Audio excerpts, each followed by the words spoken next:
자, 안녕, 민규쌤입니다. 자, 이제 국민국가 형성 세 번째 교과서 152쪽에 해당하는 내용인데요. 이탈리아와 독일의 통일 부분, 그리고 미국의 발전 부분입니다. 그러니까 지금 국민국가 형성이라는 주제를 가지고 주로 자유주의, 그리고 민족주의 운동에 대한 것들을 주로 정리하고 있습니다.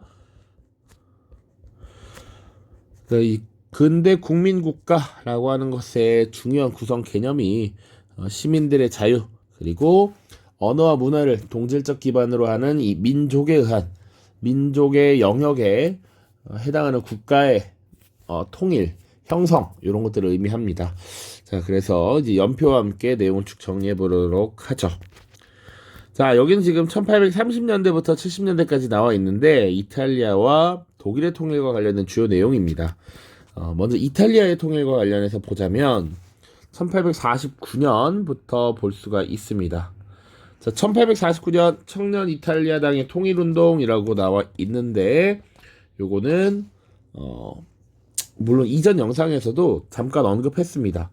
1848년에 프랑스에서 2월 혁명이 발생했고요. 이것이 유럽 전역에 자유주의와 민족주의 운동에 영향을 미쳤다라고 했고, 자, 그래서 1849년에는 마치니라든지 가리발디라는 인물들에 의해서 이탈리아 통일운동이 벌어집니다. 그러나 실패로 끝나게 되고요. 그로부터 약 10년 뒤에 이제 다시 한번 이탈리아 통일을 위한 움직임이 나타났습니다. 자, 이탈리아의 통일전쟁, 통일 자체를 이끌었던 것이 누구냐라고 하면 당시 이탈리아의 한 국가였던 사르데냐 왕국이었고요. 그리고 사르데냐 왕국의 재상이었던 카보우르가 주도하게 됩니다. 이 카보우르는 내부적인 개혁, 내정 개혁과 함께 군대 개혁도 하게 됐고요. 철저한 그리고 치밀한 외교 정책을 추진해서 이탈리아 통일을 도모했습니다. 1859년 이탈리아 통일전쟁이 일어나게 되는데 이 시기까지 하더라도 여전히 이탈리아에 막강한 영향력을 행사하려던 국가가 있어요. 중세 유럽부터 쭉 그래왔는데 주로 독일 지역의 국가가 이 이탈리아에 영향력을 미치려 했죠. 특히 오스트리아가 이탈리아에 계속 간섭하고 개입하려 했습니다. 그리고 이탈리아의 통일 자체가 오스트리아에게 위협이 될 거라고 생각했기 때문에 오스트리아는 이탈리아의 통일을 극구 막으려는 입장이었어요. 그래서 이 오스트리아와 전쟁을 벌이게 되고 이때 오스트리아의 약화를 바랬던 프랑스가 이 전쟁을 지원하게 됩니다. 자, 당시 프랑스의 지도자는 누굽니까? 1852년 황제로 즉위했던 나폴레옹 3세예요. 나폴레옹 3세. 그러니까 대외적인 팽창을 위해서 주변국의 전쟁, 세력 약화 이런 것들을 적극적으로 도모했다라는 것이죠.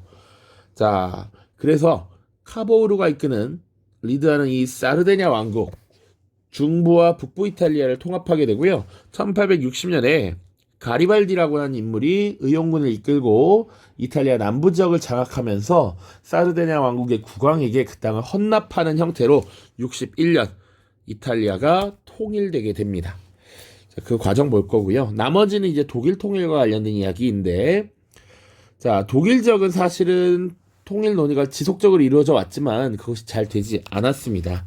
자, 우리가 그나마 유의미하게 봐야 될 부분은 1834년 관세 동맹을 체결해서 독일 지역의 소국들 간의 관세를 철폐하고 나름의 경제적 통합을 이루었다라는 거야. 요게 하나의 시발점이 되었습니다. 자, 그리고 또 봐야 될 것은 1848년이야. 2월 혁명의 영향을 받아서 독일 내에서는 독일 통일에 관한 논의가 이루어지기 시작합니다. 프랑크푸르트 의회 혹은 프랑크푸르트 국민회의라고 하고요. 이때 프로이센을 중심으로 해서 오스트리아를 배제하는 소독일주의라고 하는 통일 방안과 오스트리아와 프로이센 모두를 포함하는 대독일주의 통일 방안이 대두가 된다. 물론 그러나 이건 모두 논의 정도에서 끝나고 실질적 통일은 달성하지 못했다라는 겁니다. 자, 그 이후에 독일에서는 1860년대에 자, 비스마르크라고 하는 인물이 집권을 하게 됩니다. 프로이센의 재상으로 임명이 되는데, 이 재상으로 임명된 비스마르크는 이전과는 다른 이런 정책을 표방합니다. 그러니까 프랑크푸르트 국민회의가 어떻게 보면 대화를 통해서 정치적인 해결을 보자라고 했다면, 이 비스마르크는 강력한 철회 정책이라고 하는 것을 강조하게 되죠. 역시 오로지 강성한 무기, 군사력, 그리고 피로서만 통일을 달성할 수 있다라고 하는 거야. 그래서 강력한 군비 확장 정책을 펼치게 됩니다. 자, 그리고 이 프로이센 중심으로 독일 통일 과정이 쭉 이루어지는데, 역시나 이 오스트리아와의 전쟁을 통해서 독일의 통일 전쟁이 시작됩니다. 자, 오스트리아를 무너뜨리고요. 그쪽에 북부 독일 지역의 국가들을 이 북독일 연방에 포함을 시켜서 북독일 연방이라고 하는 것을 먼저 창설을 하고요. 그 이후에 프랑스와 전쟁을 벌이게 되죠. 프로이센 오스트리아 전쟁 1866년, 그리고 프랑스와의 전쟁을 통해서 사실상 독일의 통일을 완수하게 된다. 그 이후 프랑스의 베르사유 궁전에서 독일 통일제국의 선포 및 비렐름일세의 황제 즉위식을 거행을 하게 되면서 통일이 완수가 되는 것이죠. 자, 요거 지금 살펴보겠습니다. 이탈리아의 통일부터 보도록 하죠. 자, 이탈리아의 상황은 어땠느냐라는 것입니다. 배경 보시면 여러 왕국과 교황령 등으로 분열된 상태가 지속되어 있었고, 특히나 이탈리아 북부 지역에서는 이 오스트리아의 간섭과 지배가 심했다라는 겁니다. 근데 이게 벌써 1840년대, 50년대의 일이죠. 19세기란 말이야, 둘 다. 근데 이런 중세 유럽의 상황은 언제부터 이랬느냐? 우리 완전 옛날 1000년 전으로 돌아가서 프랑크 왕국이 무너지고 베르댕 조약, 메르센 조약 체결할 때 중프랑크 왕국이 지금의 이탈리아 북부 지역에 있었습니다. 이 분열된 상황이 사실 이때까지 지속되었다라고 보면 돼요. 그래서 주로 독일, 오스트리아 등의 영향을 받아왔고요. 자, 그리고 프랑스 2월 혁명의 영향이 이탈리아에도 전파가 되면서, 그래, 맞아, 우리도 이 과정에서 우리 이탈리아인들이 주도하는 통일을 이루고 이탈리아어를 사용하는, 그리고 우리와 문화를 공유하는 사람들끼리 국가를 만들어야 돼 라고 하는 통일운동이 벌어지죠. 이것을 주도했던 것이 마치니, 가리발디입니다. 그러나 이들의 노력은 사실 성공하지 못했다. 1849년의 일입니다. 자, 그리고 약 10여 년 뒤에 이제 이탈리아의 본격적인 통일 과정이 등장합니다. 사르디냐 왕국의 재상 카보우르가 활약을 했다라는 것 기억을 해두시고요. 이 카보우르는 기본적으로 사르디냐 왕국의 부흥을 이끌기 위해 노력합니다. 산업을 장려했고 군대를 개편했고요. 치밀한 외교 정책을 통해서 이 통일의 밑바탕을 그렸다라고 해도 과언이 아니야. 자, 그리고 끊임없이 이탈리아 지역에 간섭을 행하면서 이탈리아의 통일을 저해하려던 오스트리아와 전쟁을 벌이면서 승리하였고, 결국 중북부 이탈리아를 병합했습니다. 자, 오스트리아와의 전쟁 1859년 통일전쟁을 벌이게 되고요. 이때 오스트리아의 세력 약화를 꿈꿨던 프랑스가 지원을 해주었다. 이것을 지원했던 프랑스의 당시 황제 나폴레옹 3세입니다. 이 시기 유럽은 사실은 역학관계가 굉장히 복잡해서 우리 국가에 이익이 된다면 나의 우방도 적이 될 수 있고 적도 우방이 될 수 있는 이런 상황이었다라고 보시면 돼요. 자, 그리고 중북부 이탈리아 지역은 이렇게 사르디냐 왕국에 의해서 통합이 됐다면 남부 지역은 어떻게 됐느냐? 이미 10여 년 전에 이탈리아의 통일운동을 주도했었던 가리발디가 의용군을 이끌고 시칠리아와 나폴리 그리고 본토 남부 지역을 점령합니다. 지도를 살짝 보시면 여기 시칠리아 섬이 여기고요. 그리고 나폴리 그리고 본토 남부 지역이 되겠죠. 요 지역을 지금 가리발디가 점령을 했고 여기는 사르데냐 왕국이 먹었습니다. 자, 이 이후에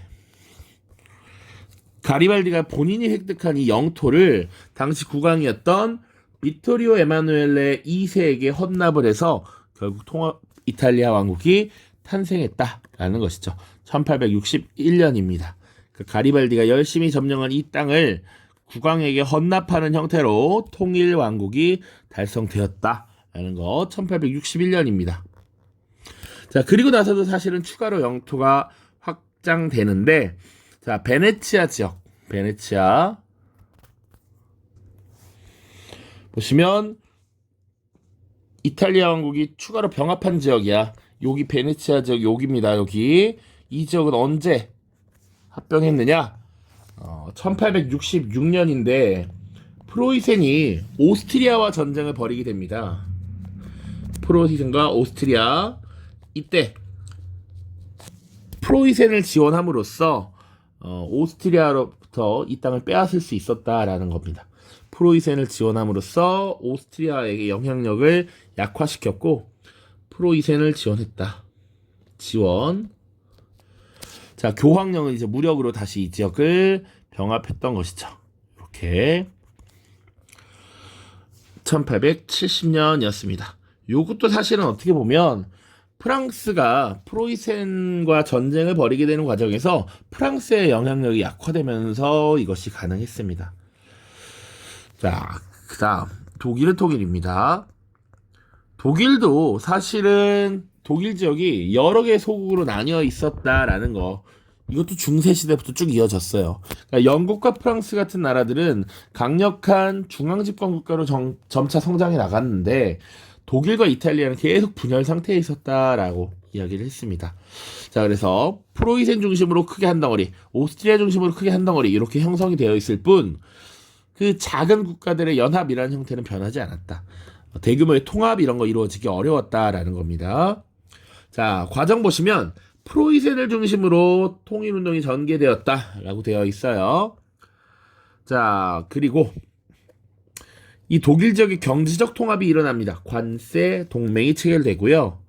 1834년 한참 전의 일입니다. 그 이후에는 어떤 일들이 있었는가? 프랑스 2월 혁명의 영향으로 1848년 프랑크푸르트 국민의회가 열리게 되죠. 그래서 정치적 통일 방안을 논의합니다. 오스트리아를 포함하는 대독일주의, 그리고 오스트리아를 제외하고 프로이센을 중심으로 몇몇 개의 국가들이 통합을 이루는 소독일주의의 대립이 있었고요. 결국 논의는 논의로서 끝나버렸다. 통일을 달성하지 못했다. 그리고 1862년에 권력을 잡은 재상 비스마르크가 철혈 정책이라고 하는 강력한 군비 확장 정책을 추진했고 이 이후에 강력해진 프로이센은 이제 주변 강국과의 전쟁을 통해서 이런 외부의 압력을 덜어내고 독일 지역의 통일을 달성하게 됩니다. 자, 두 개의 전쟁 기억해야 됩니다. 프로이센, 오스트리아 전쟁에서 승리합니다. 자, 결국 이 독일 지역에 패권을 두고 오스트리아와 한판 전쟁을 벌였던 프로이센은 승리를 거두고요. 북부 지역의 독일 소국들을 통합합니다.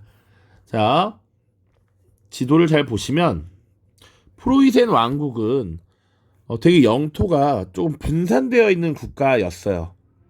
그러다가 자, 보시면 여기 연한 색깔들이 이게 프로이센이거든요. 여기 뭐 이런 식으로 막 떨어져 있었습니다. 여기.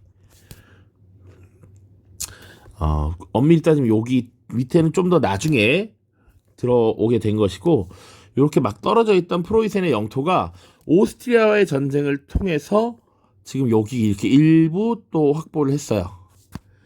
그리고 이 오스트리아와의 전쟁에서 승리한 이후에 북독일 연방이라는 걸 결성하면서 여기 좀 추가가 된 거지. 자, 오스트리아와의 전쟁 이후 북독일 연방 결성.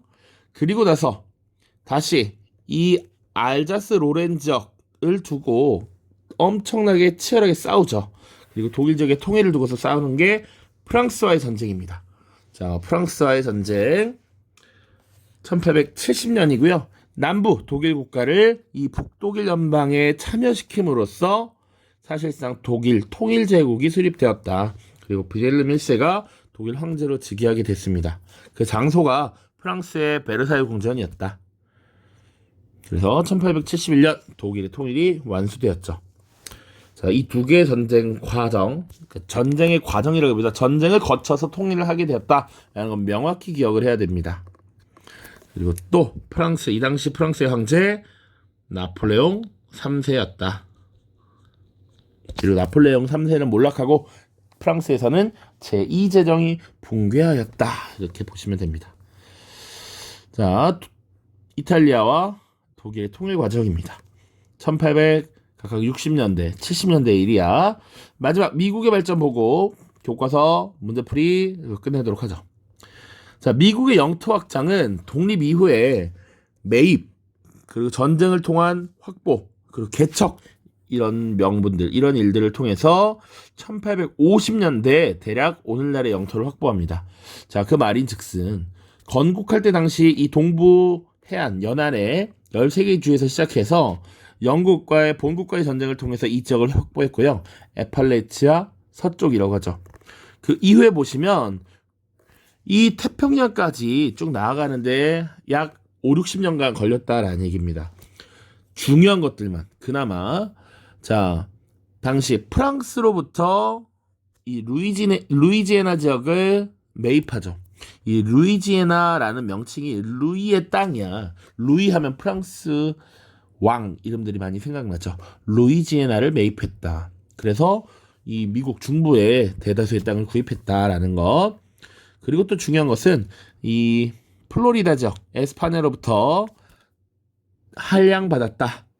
또 주로 멕시코와의 전쟁을 통해서 이 서부 지역을 획득했죠. 멕시코로부터 할양, 이 정도는 기억하고 있어야 한다. 물론 나머지도 다 알면 좋겠지만 굳이 따지자면 프랑스로부터 루이지애나 매입, 그리고 멕시코로부터 전쟁에서 승리하면서 샌프란시스코를 비롯한 미국 서부 지역을 획득, 에스파냐로부터 지금의 플로리다 지역을 할양받았다. 이런 것들 보시면 되겠습니다. 알래스카, 러시아로부터 매입 이런 것들도 있죠.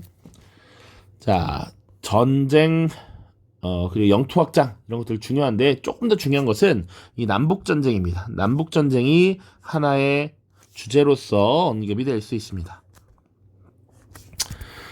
자, 미국은요 산업혁명이 19세기 초부터 이제 시작이 되면서 북부와 남부와 경제적 격차가 굉장히 심화됩니다. 남부는 주로 노예노동에 입각한 대농장 경영을 중시했고요. 그러다 보니 자유무역론이 우세했습니다. 이 말은 뭐냐? 노예는 사실 임금을 지불하지 않아도 돼요. 굉장히 싼 값의 물건을 생산할 수 있어. 특히 이제 농장 경영이니까 농업 생산 비용이 굉장히 적어요. 그러니까 자유무역을 해서 자기가 좀 더 싸게 팔 수 있어야 한다. 자기가 싼 값에 생산할 수 있기 때문에 가격 경쟁을 통해서 이걸 팔아 넘겨서 이윤을 얻어야 해. 그러니까 자유무역이 조금 더 이들이 바라는 것이었고, 북부 지역은 산업혁명의 여파로 임금 노동에 기초한 상공업이 발달합니다. 그러니까 가격 경쟁을 해야 되는데 이들은 임금을 다 지불해야 되는 입장이기 때문에 단순히 얘기하면 가격 경쟁에서 승리하기 위해서는 국가가 보호무역을 하는 게 조금 더 유리합니다.